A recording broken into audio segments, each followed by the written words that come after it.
So we are all joined now in one virtual meeting room together with the physical meeting room. So I would ask then the rapporteurs of each group to give the feedback of their discussions in 5 minutes, and then we can have a short discussion afterwards. Maybe as we already started with the screening group, Jean-Luc will give the feedback, and then others can comment on that. And then we go to the vaccination group, and then we can have a short discussion. So, Jean-Luc, the floor is yours. Thank you very much. Some few words about this group. We discuss especially about changing practices in France, because as you heard during the day, it's not so easy to go through HPV primary testing, and there is a lot of people who continue to propose co-testing. So that's not an easy task to change practices. And there are different propositions. For example, to go and meet the practitioners to make a kind of education and to explain well the new rules and the new practices, and to convince them to apply the recommendations, because it's quite well described in the recommendations. Another point should be to introduce constraints and financial constraints, for example, for practitioners who continue to prescribe 2 tests, cytology plus HPV testing, for example.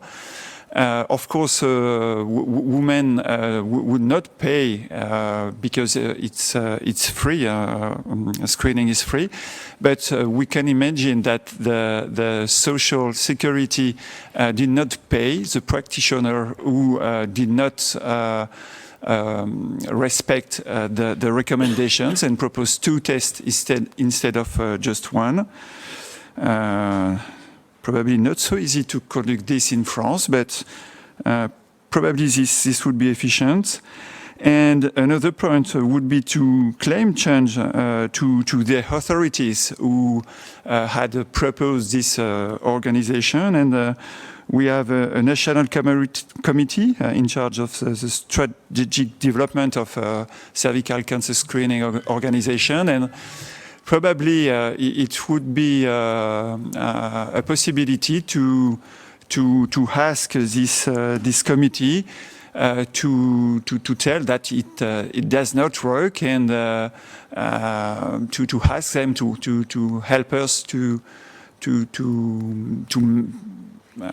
let's say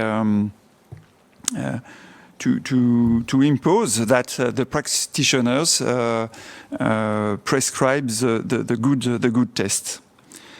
There is another point regarding the organization at the regional levels. We have regional centers for regional centers for coordination, and there is also difficulties to implement, for example, the discussion and the link between the labs for the transfer of results. And this is a key point, because how health authorities need these data to evaluate the screening program. So now it is very difficult to have easy link, informatic links, I mean, between the labs who make the test and the regional center who have to collect this data, and this data then have to be transferred to Santé Publique France for the evaluation. For this point, probably, again, the National Committee in charge of the strategic development of cervical cancer organization should be alerted. That's it. Thank you. Okay, thank you very much, Jean-Luc. And I propose that we first hear then the feedback of the vaccination group, and then see if there are some burning comments. So there was several points that were raised. The first one was the fact that there is a historical reluctance to vaccination, and because we have this past, maybe it could be used as an advantage because we have a long history of anti-vax. And for example, there was anti-vax against smallpox. There is no more smallpox. There is no more anti-vax against smallpox vaccine, and there is no more vaccine smallpox because it has disappeared. Second thing, a very positive point has been raised. COVID-19 was well accepted in adolescents. So there is clearly a positive attitude that we are not here a few years ago, maybe, for vaccines. Now, one important point is it's the third point, number 3, on a passport. And the passport for COVID-19, it is evident because it allows you to go to the restaurant or other activities. Now, for HPV, there is a problem because there is no immediate benefit. So it's not exactly the same matters compared to COVID-19. So which message can we put to help people understand that there is a benefit to get HPV vaccine? In fact, we already see the benefit of HPV vaccine because of the publication for Sweden and UK on the prevalence of incidence of cervical cancer. Point number 5, it is quite now well understood by people that the enemy is the HPV. So vaccine is quite logical.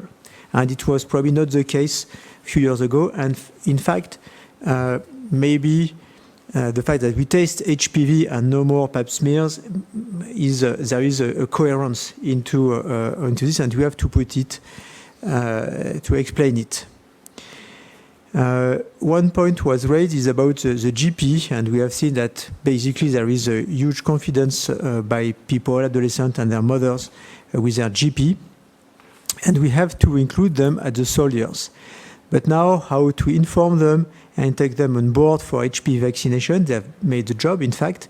So we have InfoVac, and tomorrow we'll have an information on this aspect of the response. Point number 8.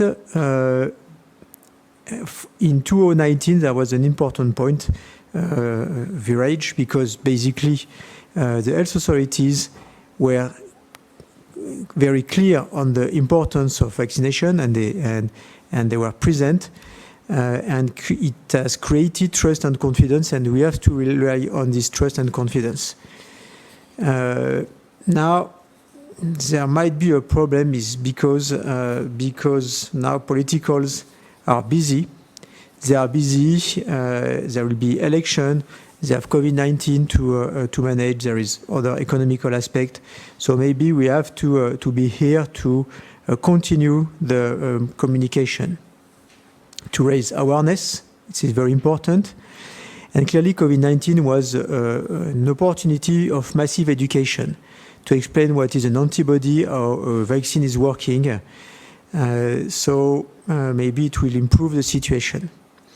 We need to be very aware of the channel of communication. It is important, and we have to communicate evidence to the public. For example, the publication of decrease of incidence of cervical cancer, but also for the health professional. There is a risk.